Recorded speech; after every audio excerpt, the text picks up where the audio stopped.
IIT JEE और NEET के लिए यहाँ पर आप देख पा रहे हैं कि यह एक स्ट्रक्चर है रेजिस्टेंस का, जिसमें करंट दिखाया गया है और ये सर्कुलर स्ट्रक्चर यहाँ पे बनाया गया है। आप यहाँ देख पा रहे हैं कि A पॉइंट से करंट जो है इसमें इंटर कर रहा है और C पॉइंट से और B पॉइंट से करंट बाहर निकल जा रहा है।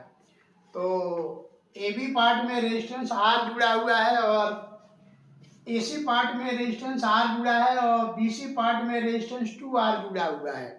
लेंथ में BC, AC और AB तीनों इक्वल हैं। ऐसे में सर्कुलर स्ट्रक्चर पर तीनों इक्वल एंगल 120 डिग्री बना रहे हैं।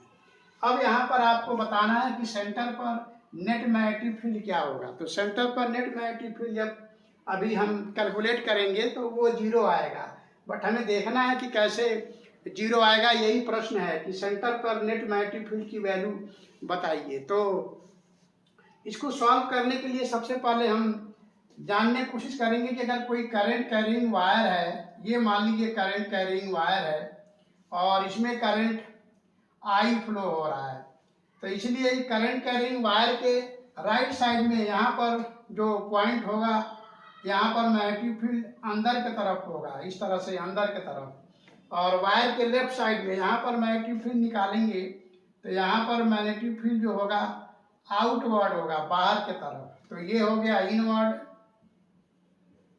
इनवर्ड और ये हो गया आउटवर्ड। तो इस तरह से मैग्नेटिक फील्ड का डायरेक्शन हम पता करते हैं। तो अब यहाँ A से करंट इंटर कर रहा है, B और C से करंट निकल जा रहा है, इसमें R, इसमें भी R रेजिस्टेंस है, इसमें 2R है, इसलिए B और C सेम वोल्टेज पर होंगे, इसलिए BC के बीच में वोल्टेज डिफरेंस 0 होगा। ये तो मैं बोल दे रहा हूँ, बट इसको कैलकुलेट करके कैसे निकाला जाएगा अभी मैं बताता हूँ। तो फिलहाल अभी यहाँ पर जो करंट A से इंटर करेगा वो AB में हाफ चला जाएगा और AC में हाफ चला जाएगा। अब करंट की वैल्यू निकालने के लिए इस सर्किट को हम कई तरीके से बना सकते हैं।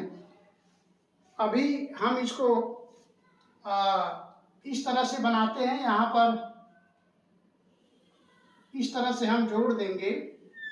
यहाँ पर एक सेल बनाते हैं, सेल का इस तरह से टर्मिनल दिखाया जाएगा, ये ऐसे जोड़ दिया और हम C को भी इस तरह से यहाँ ऐसे जोड़ देंगे। तो अब आप देख पा रहे हैं कि A से करंट जा रहा है और दो पार्ट में इधर और इधर टूट जा रहा है, फिर इधर से घूम करके वापस आ रहा है और फिर यहाँ A पर मिल जा रहा है। तो मान लेते हैं लेट यहाँ से 2I करंट इंटर कर रहा है, 2I A पॉइंट से 2I करंट इंटर कर रहा है। तो सुविधा के लिए हम 2I लिए हैं, अदरवाइज यहाँ पर I और I हम दिखा दे रहे हैं।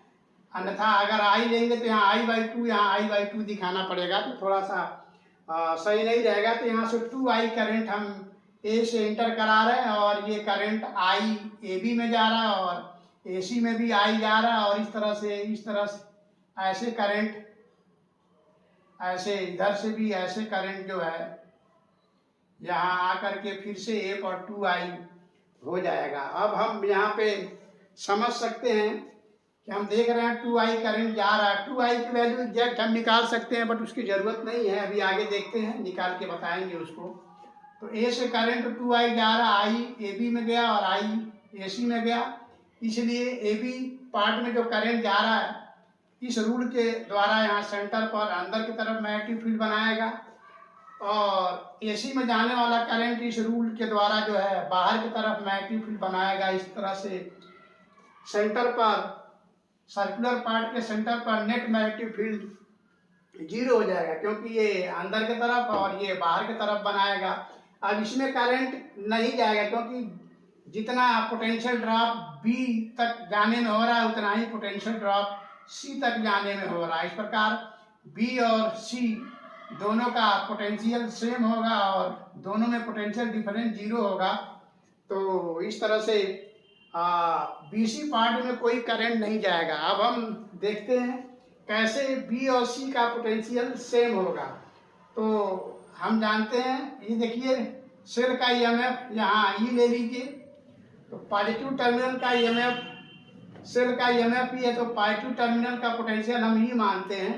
तो यहाँ से देखिए ये ई है तो इसका भी, इस पॉइंट का भी ई होगा, लेकिन बी का पोटेंशियल होगा, बी का पोटेंशियल आप निकालेंगे इस तरह से।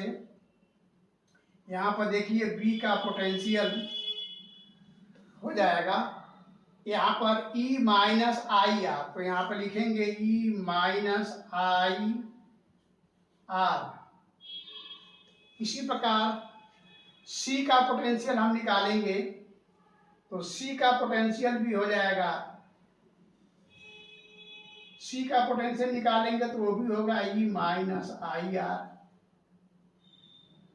तो अब आप देख पा रहे हैं कि बी और सी का पोटेंशियल सेम है, इस तरह से इसको ई माइनस आई आर लिखा जा सकता है। तो इसीलिए बीसी में जो पोटेंशियल डिफरेंस है वो 0 आ रहा है और इसलिए 2R में कोई करंट नहीं जा रहा है। इसलिए जब इसमें करंट जा ही नहीं रहा है, इसलिए मैग्नेटिक फील्ड बनाने में सेंटर में इसका कोई कंट्रीब्यूशन नहीं होगा। केवल AB और AC मैग्नेटिक फील्ड बनाएंगे सेंटर पे, बट AB अंदर की तरफ बनाएगा, AC बाहर की तरफ, इसलिए नेट मैग्नेटिक फील्ड 0 हो जाएगा। अब इसमें BC पार्ट में करंट 0 होगा, इसको दिखाने के लिए और भी सर्किट हम बनाते हैं यहाँ पर। तो आइए देखते हैं कैसे बनेगा। यहाँ पर हम एक सेल ले रहे हैं जिसका ईएमएफ ई है, ईएमएफ ई है। अब यहाँ से हम ऐसे करंट को ले जाएंगे और दो भाग में इसको इस तरह से हम डिवाइड करेंगे। यहाँ दिखाएंगे रेजिस्टेंस R, यहाँ भी दिखाएंगे रेजिस्टेंस R, और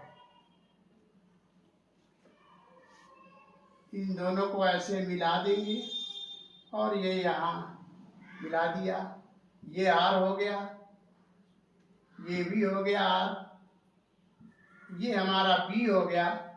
B को थोड़ा और इधर बनाते हैं क्योंकि इसमें रेजिस्टेंस जोड़ना है। तो ये हो गया B और ये हो गया C। अब हम क्या करेंगे, B और C के बीच में रेजिस्टेंस ये 2R जोड़ देंगे। तो देखिए यहाँ पर रेजिस्टेंस 2R जोड़ दिया।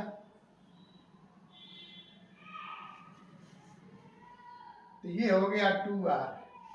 अब आप यहाँ देख सकते हैं, यहाँ से 2I करंट निकल रहा है और दो भाग में यहाँ टूट गया। इसमें आई जा रहा है, फिर ये करंट यहाँ ऐसे ऐसे यहाँ आई आएगा, यहाँ आई, और फिर यहाँ मिल करके दोनों 2I बना देंगे। इस तरह से इसमें करंट जो है देखिए 0 जा रहा है, क्योंकि यहाँ से करंट I आ रहा है। तो B पॉइंट का पोटेंशियल फिर से वही E माइनस आई आर और C पॉइंट का potential E minus I R. इस प्रकार B और C दोनों सेम पोटेंशियल पर आ गए, इसलिए चेंज इन पोटेंशियल B और C में, यानी 2R रेजिस्टेंस के क्रॉस चेंज इन पोटेंशियल 0 हो गया, इसलिए 2R में कोई करंट नहीं जाएगा। तो इस तरह से यहाँ पे करंट 0 होने की वजह से ये कोई कंट्रीब्यूशन नहीं देगा। तो हम समझते हैं काफ़ी अच्छे से इसको आपने समझा होगा। इसको एक और तरीके से भी हम बना सकते हैं। तो यहाँ पर सेल लेते हैं इस तरह से, एक और मेथड जिससे पता चलेगा कि BC में कोई करंट नहीं जा रहा। तो यहाँ से हम सर्किट ऐसे ले जाएंगे और इसको दो पार्ट में ऐसे तोड़ लेंगे और यहाँ इसमें रेजिस्टेंस R लगाते हैं, यहाँ भी रेजिस्टेंस R लगाते हैं और फिर इन दोनों को इस तरह से जोड़ लेते हैं। इस तरह से जोड़ लिया, इसको B लिखते हैं और इसको C लिखते हैं और इसको फिर से इससे मिला देते हैं। अब आप देखिए B और C के बीच में हम रेजिस्टेंस 2R फिर जोड़ दे रहे हैं। ये है हमारा 2R। B और C के बीच में देखिए रेजिस्टेंस 2R जुड़ा हुआ है, तो B और C के बीच में रेजिस्टेंस 2R जोड़ दिया। अब देखिए इधर से करंट 2I जाएगा, 2I यहाँ दो पार्ट में बढ़ जाएगा, इसमें I, फिर यहाँ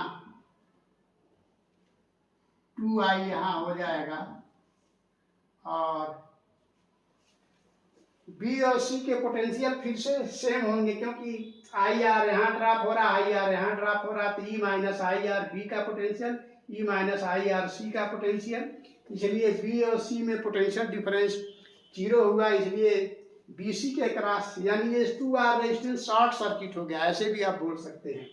तो इजी वे में रास्ता करंट को मिल रहा है, तो ये रेजिस्टेंस वाले रास्ते से करंट क्यों जाएगा, इसलिए BC में हाई रेजिस्टेंस 2R है और दोनों B और C का पोटेंशियल डिफरेंस 0 है, यानी B और C का पोटेंशियल सेम है, इसलिए इसमें करंट नहीं जाएगा। इसको शॉर्ट सर्किट करना भी बोलते हैं।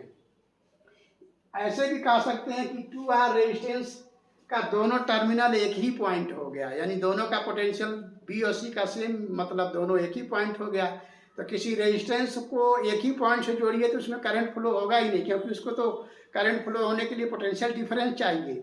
तो हम समझते हैं यहाँ से भी आप काफ़ी अच्छे से समझ पाए होंगे। तो इस तरह से इस सर्कुलर पार्ट के सेंटर पर मैग्नेटिक फील्ड 0 हो जाएगा। हमने 3 तरीके से, इसलिए हमने आपको बताया कि आज के दौर में IIT JEE और नीट के लिए फिजिक्स काफ़ी टफ हो गया है, एडवांस लेवल तक पढ़ाई करनी पड़ेगी। 2025 में आपने देखा IIT एडवांस लेवल के क्वेश्चन आए और बच्चों के पसीने छूट गए, इवन टीचर भी बैठा दिए जाते तो वो भी 1 घंटे के अंदर पूरे क्वेश्चन नहीं कर पाते, उनको भी दिक्कत होती। तो इस तरह से अब आपको आने वाले समय में फिजिक्स बहुत हाई लेवल से पढ़ना है, फिजिक्स सीखना पड़ेगा, अब रटने से काम नहीं चलने वाला है। तो इसलिए हमने इसको कई तरीके से आपको समझाया कि आप सीख सकें फिजिक्स को। फिजिक्स जितने अच्छे से आप सीखेंगे उतने अच्छे से फिजिक्स आपका स्ट्रांग होता है। तो हम उम्मीद करते हैं कि यहाँ पर काफ़ी अच्छे से आपने इसको समझा होगा। एग्जाम में जब आप बैठते हैं तो सीखा हुआ नॉलेज फिजिक्स में काम आता है। बायो और केमिस्ट्री में बहुत सारी बातें होती हैं, वहाँ भी काफ़ी दिक्कत होता है, बट कुछ चीज़ें होती हैं वहाँ पर फिक्स है, आप उसको रट सकते हैं। बट फिजिक्स में ऐसा नहीं है।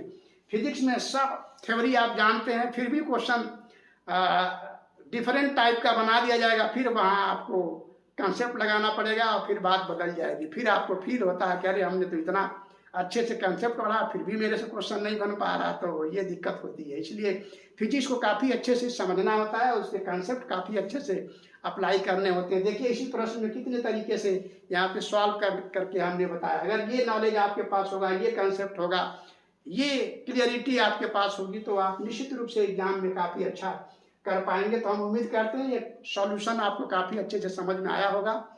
तो एक बात और कहेंगे कि सिर्फ फिजिक्स में कंसेप्ट तैयार कर लेने से आप समझते हैं और नोट बना लेने से आप समझते हैं कि आपका सिलेक्शन हो जाएगा, या बहुत बड़े कोचिंग में एडमिशन ले लिया तो पहले ही साल में आप धमाका कर देंगे, तो ये सपना बहुत मुश्किल है।